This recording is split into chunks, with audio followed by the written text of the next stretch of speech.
Hey, Flomies, it's Gabe from Gabe's Spotless Window Cleaning. We're here for the Into the Flow podcast. This week, we have Jesse Martin of Green Window Cleaning out in Sedona, Arizona, and we're going to look forward to get to know him better. He's a Flomie. He's also been cleaning windows for 18 years. So he's a long-time experienced window cleaner. We're going to get to pick his brain a little bit and find out what things work for him. Jesse, how long have you been doing it for 18 years? Like, has it always been in Sedona? It has. I was reared in Sedona, my window cleaning career, but it did actually all start for me growing up in Durango, Colorado, which is another small mountain town. As a teenager, I would hang out downtown like teenagers do and hang out in the coffee shops, and I saw the window cleaner going up and down Main Street cleaning all the windows, and it never occurred to me that that was something somebody did, but it made the biggest impression on me, and it instantly I knew that's what I want to do. Huh. And How old were you?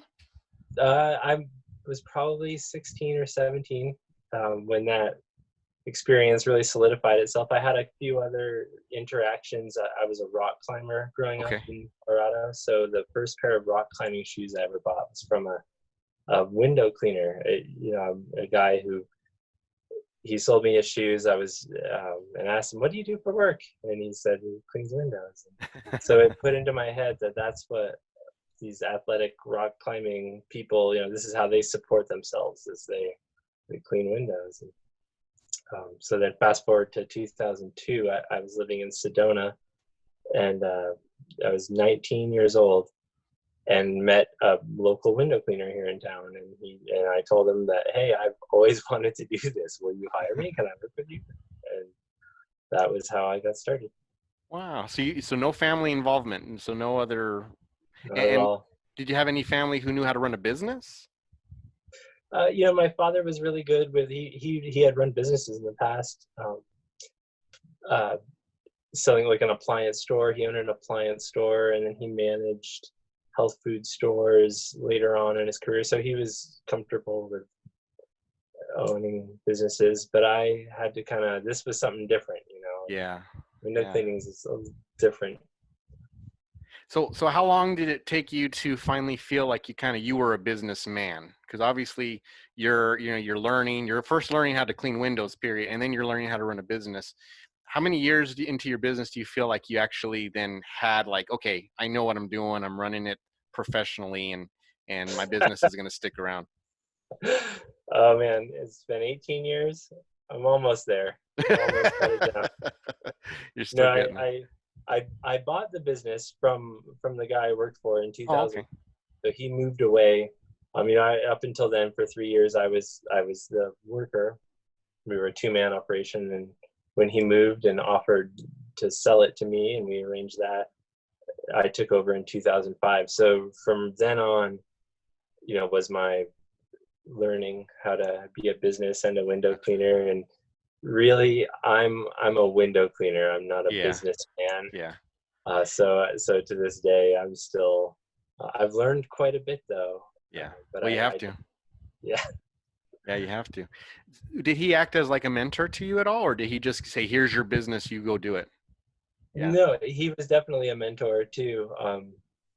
He was a very good guy. I wanted to emulate all of his values and how just important doing a good job was to him. That was totally resonated with me, and that's what I was all about. And I'd like to think that I've taken it many stages forward. He's an old school guy, and there's nothing wrong with the old school guys, but with all this new stuff, and we all want to be we want to have a foot in each. We want to do the old school stuff, but keep on top of what's new too. Yeah, absolutely. Take advantage of the tools that we have. Now you work in Sedona, Arizona, and I don't know if everyone who's watching the podcast knows, but it's a beautiful area. It's, just gorgeous mountains, red dirt. has a lot of touristy stuff, right? Kind of new. It's kind of new agey there. A lot of people will come in for the weekend, or for the week and then leave. A lot of beautiful art galleries there too. I love the going over there and just walking and seeing all the artists, whether it's sculpting or painting. Just really neat area. But that's got to present some challenges as a business owner, right? I mean, if a lot of the people who are there are mostly touristy, that's going to make you have to be creative and keeping your clientele. Yeah, it's so I've got some stats. The population of Sedona, the town I live in, is 10,300 people. And then we are nestled in the Verde Valley area of a few other, cities within a maybe 50-mile radius. And the total population in this area is 66,000 people total. Wow. So, so I have a very small pond to draw from. Yeah. But to me, I've used that as an advantage. I feel it can be very advantageous. It won't allow me to expand into a huge multi-million-dollar company, but it has been a perfect situation for what I've created for myself and being a local window cleaner here. There's a few of us. I'm not the only one, that's for sure. But there's plenty of work for all of us, and the good ones stand out. So in a small population, if you're good, you'll stand out. So Yeah. that can be a benefit. So is Sedona tight knit? Like, do people kind of know each other? Very much. Oh yeah. Driving down the street, you recognize everybody's truck. You recognize, every electrician, every plumber, every window cleaner, Yeah. we all know each other. Yeah, we do. And so you can't do a bad job. You can't be bad here, because that'll hurt you. Word gets around quick. So yeah. So I like that, and I really thrive on that small town. It's allowed me as a business to just focus on the window cleaning itself, and just doing what I love to do. That we don't even have the name on our trucks, and we don't have any advertising at this point now, because it's been so long. I literally know everybody, and so if it's just a recommendation. I would just call him if you need this. Or they probably recognize you by the sound of your truck, huh? Yeah, all the clanking ladders and the jangling. Now you mentioned your name. It's Green Window Cleaning, and I know you had said that there are some books that really influenced your business philosophy. We had The Ecology of Commerce, Natural Capitalism, and Conscious Capitalism. Yeah. Could you talk a little bit about your philosophy and how you run your business, especially being in an area that has a lot of natural beauty, and how does this motivate you to run your business in a responsible way? Well, growing up in Colorado and getting into rock climbing, getting into mountain biking, running, all these activities that I love to do take place out in nature. And so you develop this love for our planet and the systems that we live in. And with everything going on, with it being 2020, with just all the things we know that our participation in capitalism and our consuming of things is depleting the earth of things that it needs to sustain life as we know it. So coming from that mindset, I've thought, how can I, just a window cleaner, contribute to turning this around, or how can I make a positive contribution and still participate in this capitalistic system that we're all in? There's nothing wrong with it. There's just when it's depleting and it's not putting anything back, that's not good. So what can I do? So it started me on a journey. Back in 2007 was my first big what I did was I took my vehicle and I traded it for a diesel Volkswagen car, and I learned how to make biodiesel. I had one of those. yeah. So I learned how to make fuel from waste vegetable oil from restaurants, and powered my little car and drove all over the Verde Valley with my ladders on top, and the exhaust from the car smelled like French fries, and that was a super fun. That corresponded with back in 2008. I don't know if you remember, but the gas prices were shooting up to like Yeah. $4 or $5 a gallon. So, Yeah. so making that decision then to do something that was less harmful, the emissions of biodiesel are much less harmful. The fuel you're making it from is a renewable resource in itself. So all these things, where it was a better system to run my vehicle, and on top of that, it was virtually free. I mean, there was a lot of time involved, and there were chemicals involved, and processes, a little bit of money, but not $5 a gallon. That's for sure. So I learned right away that you can make good decisions that will also save your bottom line. Yeah. And going forward, I'm doing that all the time. I'm adjusting things and lowering expenses and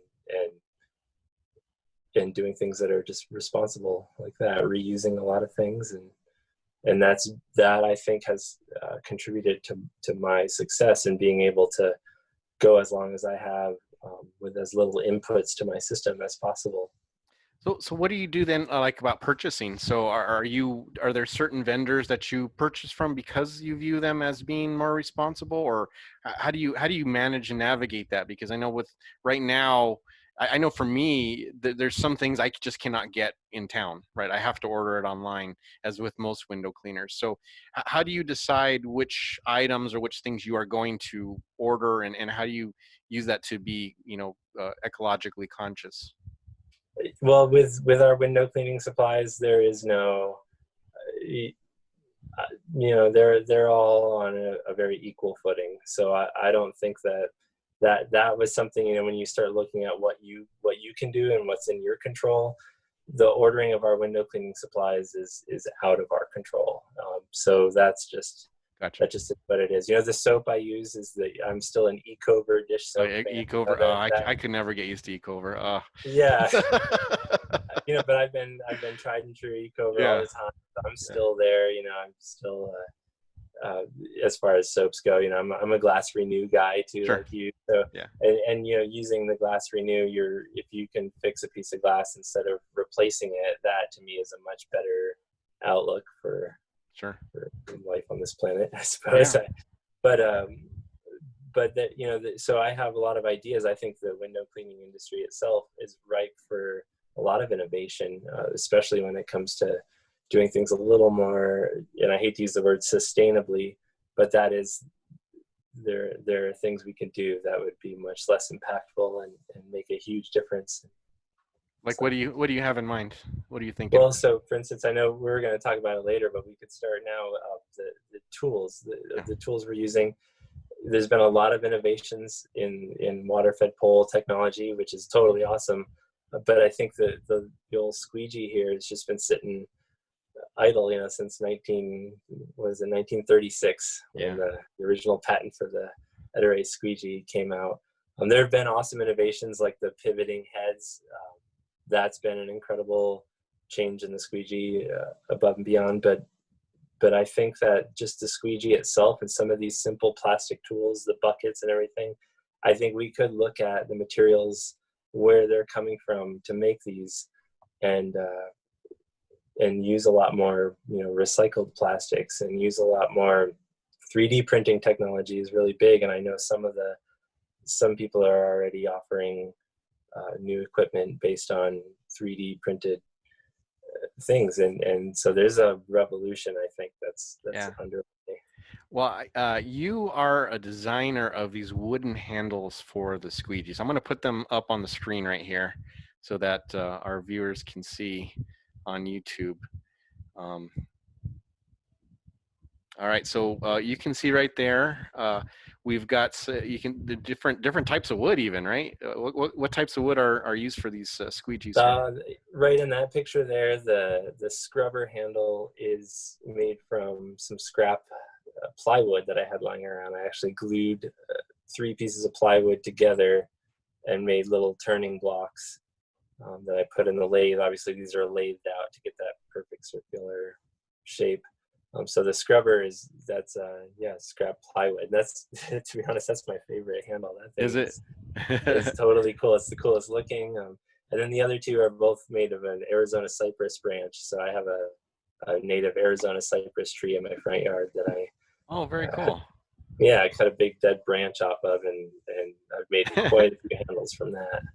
Now these are just really easy to handle. I was hoping to get one before we had our podcast so I could handle it myself. But I know you were talking about just how it takes a lot of the pressure off of your hand. You know, it's the squeegee handle itself is very unnatural. You know, we don't handle the squeegee, you know, or in any other way other than when we clean windows. So Yeah, it puts a lot of stress. I know when I first started, I had some carpal tunnel issues. You know, now I've done it so long it doesn't really bother me anymore, but this is kind of a nice way to get past that, is to have a little more natural grip on the squeegee or on the applicator as well, to help with that pressure and alleviate some of that. So I really love the idea. We'll look at another one here. So here's one of you in action, and you get some of the beautiful Sedona mountains there in the background, and see what it looks like. Yeah, I love this one because you can kind of see where your fingers are there, and that the handle will help to keep it in the grooves. Now here's one. There, we got a scorpion. So tell us a story about the scorpion. that was on a construction clean for a big house just out of town there in Sedona. And going through all the windows, I did uncover a little family of scorpions. And so, you know, in the spirit of squeegee critters, I got one on squeegee here. And but in the full disclosure, they were previously sprayed down. So yeah. Yeah, so they're not alive. So there was no danger. Yeah, I hate to spoil it because it's been such a fun picture. Yeah. Good people excited, but that is in fact a real scorpion. Just no longer skidding. That is a danger. You know, I'm sure you've seen. Oh yeah. Yeah. I've been stung by a scorpion. Yeah, Oh. absolutely. Yeah, it's not fun. You kind of taste nickels. I don't know what that is, but it's kind of weird. But yeah, they're not fun for sure.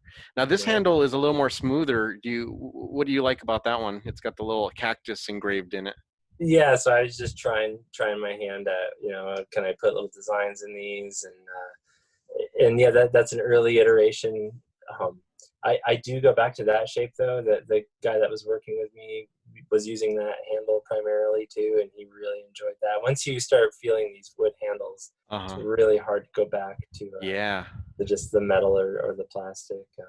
But that shape, you know, again, I have to make all these different shapes and feel them and see what you know, because they look cool in your hand and they look really cool, but we use them, you know, thousands of times a day. We're reaching down into our buckets and grabbing them. So you can see the wear and tear on those. What I'm finding is that the bucket on the belts that we use are the biggest destroyer of these things. You know, that where it sits in the bucket on the belt. That makes sense. Is doing some damage to the wood. So it's going to be hard to, you know, wood isn't the ideal handle material, but what it does is it allows me to play with these shapes, you know, and to make them and to use them, and ultimately my goal would be to recreate these with recycled plastic. Okay. So and I could do that in my garage as well, and get them on a lathing block or get them even extruded out to specific shapes. And yeah, those are the Mormons. You know, I'm just trying it all. I've got every handle, every channel, everything. My next set I'm doing are for the wide body. You know, I'm not particularly a fan of the wide body squeegee. I do mostly residential, and you know, probably 96% residential. Like I have very, very few commercials. So the wide body squeegee is just not something I need. I appreciate it for what it is, but but I will make one. Something that people will always point out, especially, you know, on the internet, and I show pictures of these, is that you can't put a pole in them. They have the pole sleeve, and you're absolutely right. Like I don't intend on hollowing any out for pole use. These are just in hand tools. That in my business, you know, when I do need to pull out the pole and squeegee, it's always either a wagtail or the Mormon accelerator. Yeah. but otherwise I'm using these most of the time. Well, and that makes sense. I mean, because if you're polling, you're not holding the handle, you're holding the pole. Yeah, So it's not super important to have an ergonomic handle if you're going to be doing a lot of polling. If you're going to be actually, fanning, that's when you need the ergonomic handle where it's going to help you the most, So yeah, that makes perfect sense. So here, this is the handles pre put into, or yeah, put into the yeah, squeegee. So do you actually cut then the squeegee handle down and then stick these in? Is that how you do it? yeah. That's exactly what I do. Okay. Cut them in, and I've experimented with different glues and epoxies and running a screw in there. All the different ways of fixing it, because they're not. It's obviously these. You have to marry these two different materials, and you drop them. You don't want them to separate. So that's I've got it pretty well down to an epoxy that has been indestructible for me so far. Very cool. So are you thinking about producing these for sale? I've made, that was exactly why I started doing it. I was like, this is cool. I really love how it feels. I know everybody else will think this is cool. So that was the original intention. But what I'm finding is that it takes a long time to get one. And I don't know how I would price it out. It would be like $600 for a handle then, right? I mean, there will be some for sale. I'm honing a system down to be able to kind of mass produce. That's it. But still, each one is a handmade piece of art, and I think if to be honest, a real market for these would be for homeowners, in their big shower enclosures and sure. In these big beautiful custom homes. They have like a OXO squeegee, plastic crappy. Yeah, but Jesse, I want one. I don't want the homeowners to have one. I want one. So you got to figure out a way to automate this so that it doesn't take so long, so we can get the window cleaners who actually can benefit from the nice, comfortable handles can get one. So we'll have to brainstorm. All right. Well, next time you come down to Tucson, we'll do a little brainstorming how we can automate this. But that's actually one other thing I wanted to bring up. Oh, there you go. There's one. Look at. Very good. Very cool. There it is. This is what I use. This is one of my favorite dailies. Another thing I do. This isn't. I'm not making this, but cutting the edges of the squeegee to a 45 degree. This has been the number one most important thing I've done for residential window cleaning. I think every single squeegee channel needs to be cut at a 45 degree angle. Very cool. I dog ear mine. Yeah. It's similar, but yeah, I know with the Mormon, that's kind of started that the sharp angles, sharp ends, to be able to get the corners, the no detailing, as they say. Yeah. But yeah, but yeah, when you came down to Tucson one time, you're a runner and I'm a runner, and we got to go do a little bit of running together on some of the running routes that we have in Tucson, which are pretty cool and pretty extensive. So how did you get into running? Is it just an offshoot of your mountain climbing and that?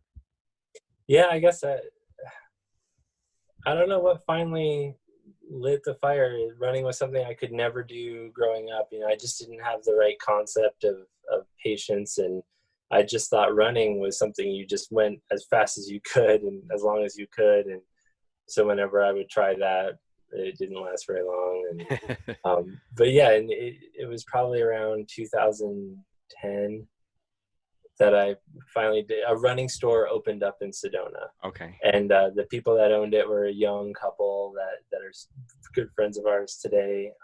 But so this running store popped up, and I thought, hey, I should give this running thing a try. Yeah. I think that book I had just read, Born to Run, too. Oh, yes. Yeah. Everybody reads that and thinks, oh, and I'm going to go run a marathon. Yeah. Yeah, exactly. So me and Jesse, we got to have a business run, which I had never had before. It was very enjoyable. I think if you have any type of running, ability or you enjoy it, it's just really neat. We talked the whole time. You told me about the handles. We bounced business ideas off of each other. We asked each other about, what would you do in this situation? And it just was really neat. I really enjoyed it.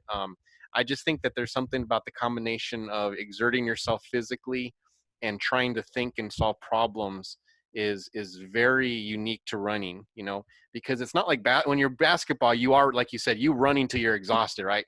And you're up and Yeah. down the court, and there's not really much communication other than if you're talking trash to each other.